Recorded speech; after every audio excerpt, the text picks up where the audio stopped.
नमस्कार दोस्तों, मेरा नाम है मनीष कुमार सिंह और आप देख रहे हैं 4 PM महाराष्ट्र। मैं फिर से हाजिर हूं मुंबई और महाराष्ट्र की बड़ी खबर के साथ में।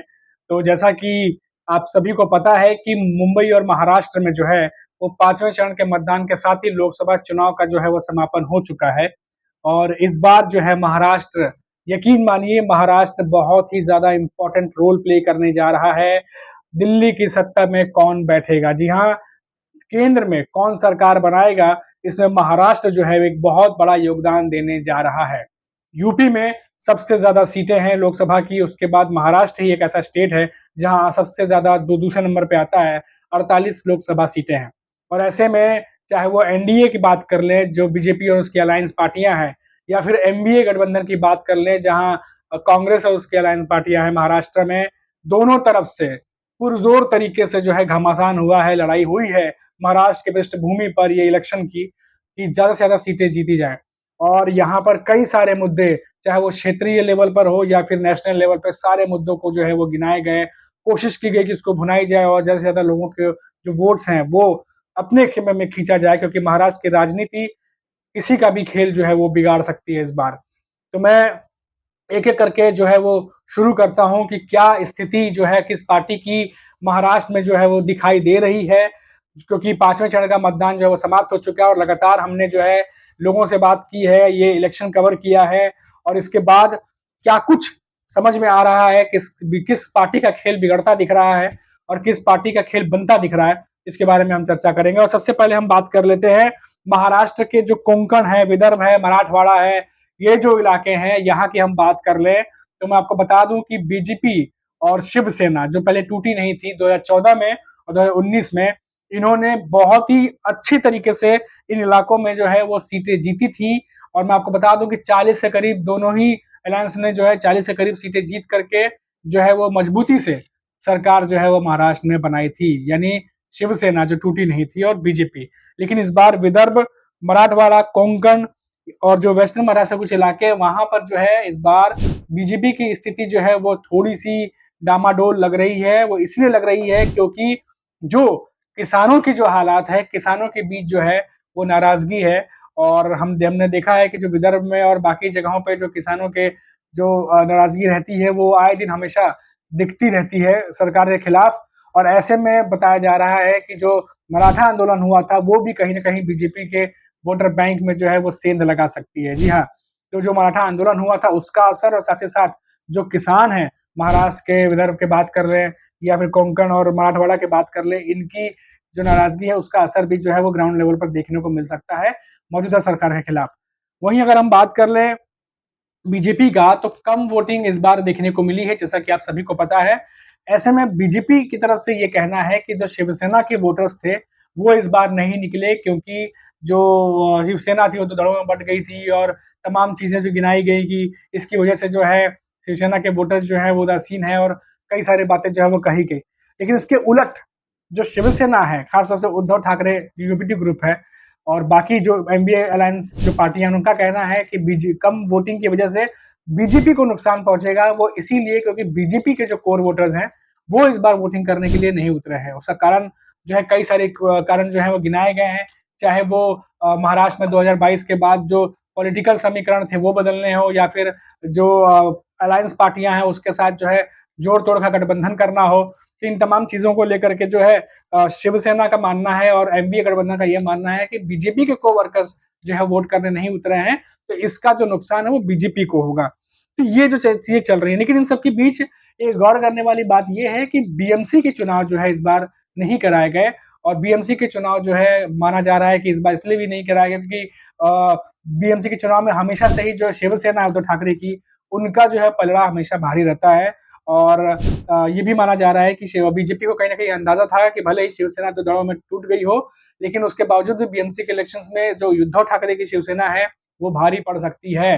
तो इसीलिए तमाम चीजें जो है वो हमने देखा कि रोकी गई और उसके बाद लोकसभा इलेक्शन पे फोकस किया गया। पहले लोकसभा इलेक्शन हो, उसके बाद बाकी की चीजें हो। तो ये भी एक बड़ा फैक्टर है कि कहीं ना कहीं जो अपोजिशन है उनको भी अंदाजा लग रहा है कि इस बार 2022 के बाद जो घटनाक्रम हुआ है, राजनीतिक बदलाव हुए हैं, उसके बाद मोटा मोटा अंदाजा उन्हें भी नहीं लग रहा है कि आखिर किस तरफ जो है ये वोटिंग परसेंटेज बैठेगा। चाहे वो सत्ताधारी पार्टी ही क्यों ना हो। वहीं हमने ये भी देखा है कि जिस तरीके से अभी मुंबई में जो 6 सीटें पर जो मतदान हुआ है, अगर हम उसकी बात कर लें, तो मुंबई में भी जो हमें हमेशा से हम देखते रहे हैं कि शिवसेना का जो है वो कैसे वर्चस्व रहा है, और इस बार जो है बीजेपी ने इतने सारे प्रयोग कर दिए हैं कि प्रयोगों के आधार पर भी जो है वो समझ नहीं पा रहे हैं कि किस तरफ जो है ये लड़ाई बैठेगी। क्योंकि अगर हम बात कर लें, जो मौजूदा सांसद रहे हैं बीजेपी की तरफ से, कईयों का टिकट काट करके नए चेहरों को टिकट दिया गया। और ये जो नए चेहरे हैं, चाहे हम पीयूष गोयल की बात कर लें, पीयूष गोयल कैबिनेट मिनिस्टर हैं, पर मुंबई नॉर्थ से खड़े हैं। हालांकि मुंबई नॉर्थ में कभी भी इससे पहले वो बहुत ज्यादा आए नहीं है मुंबई नॉर्थ में, हालांकि रहने वाले मुंबई के ही हैं। तो मुंबई नॉर्थ में जाकर के कुछ ऐसे ग्राउंड लेवल पे चीजें नहीं हुई हैं या किया उन्होंने कि उन्हें मुंबई नॉर्थ की कॉन्स्टिट्यूंसी जो है वो दे दी जाए। हालांकि कैबिनेट मिनिस्टर रहे हैं और वहां पर वो काफी सक्सेसफुल है।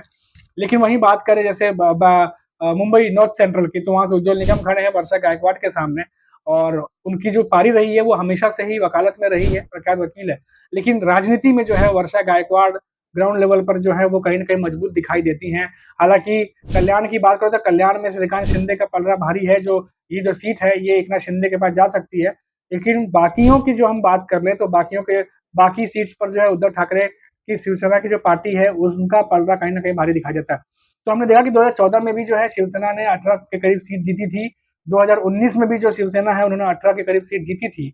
और इस बार भी जैसा कि अगर शिवसेना कह रही है कि बीजेपी के वोटर्स नहीं निकले थे, शिवसेना के वोटर्स जो है, कोर वोटर्स जो है वो तो निकले थे। तो ऐसे में वापस से जो है 17-18 सीटें उद्धव ठाकरे के खेमे में जा सकती हैं। लेकिन अगर बीजेपी की बात माने और शिवसेना के अगर नहीं निकले होंगे, तो भी जो है शरद पवार जो एनसीपी है उनके कुछ कोर वोटर्स हैं, जो उनके कह सकते हैं उनकी जो कॉन्स्टिट्यूएंसी है, जो उनका गढ़ है, जैसे बारामती है और भी 5-6 सीटें हैं जहां पर उनके गढ़ माना जाता है, जहां पर शरद पवार की सीटें आती ही आती हैं। वहां से भी अगर सीटें आती हैं और 2-4 सीट आगे पीछे उद्धव ठाकरे हो जाते हैं, तो भी जो एनडीए गठबंधन है वो 28 सीट से ज्यादा ऊपर जाती दिखाई नहीं दे रही। यानी जो बातें कही जा रही थी कि 40 के ऊपर हम सीट लेके जाएंगे और 40 के ऊपर हमारी जो है वो सीट जीत करके हम बहुमत सरकार बनाएंगे, तो वो सपना जो है टूटता हुआ दिखाई दे रहा है।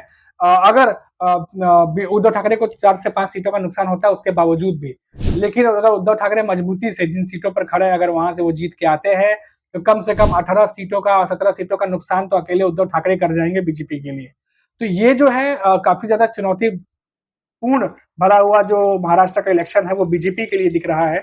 क्योंकि दिल्ली में 400 पार के साथ जो नारा लगा करके जो पार्टी जो गवर्नमेंट बनाने का जो इनका इरादा है, उसको तो महाराष्ट्र में धक्का लगता हुआ दिखाई दे रहा है, कुल मिलाकर अगर देखा जाए। और साथ ही साथ ये भी कहा जा सकता है कि महाराष्ट्र में बीजेपी जो सपना चुनाव से पहले लेकर के आई थी, वो चुनाव होते होते उन्हें भी ये अंदाजा लग गया था कि चुनाव किस करवट बैठ रहा है। तभी नरेंद्र मोदी की इतनी सारी रैलियां हुई, तमाम जो है बयानबाजियां हुई, और जिस लेवल तक बयानबाजियां हुई वो तो सभी ने आपने देखा कि किस क्या क्या चीजें कही गई। तो ये तमाम चीजें जो है वो फैक्टर जो है वो साबित हो सकते हैं। वहीं जो उद्धव ठाकरे ने कुछ मुद्दे उठाए थे जब मुंबई में लास्ट में जब 5वें चरण का मतदान चल रहा था, खास तौर से पश्चिमी मुंबई में, तो उस समय उन्होंने कई सारे ऐसे मुद्दे उठाए थे जो लोगों के जहन तक गए। जैसे कि इलेक्शन से ठीक पहले कई सारे ऐसे प्रोजेक्ट्स थे जो मुंबई से उठा करके गुजरात शिफ्ट कर दिए गए। और इन बातों को लेकर के उद्धव ठाकरे ने जो कहा कि मुंबई और महाराष्ट्र का वैभव और जो उनका हक था वो गुजरात ले जाया गया, ये बातें बड़ी ही प्रबलता से उद्धव ठाकरे ने लोगों तक पहुंचाई।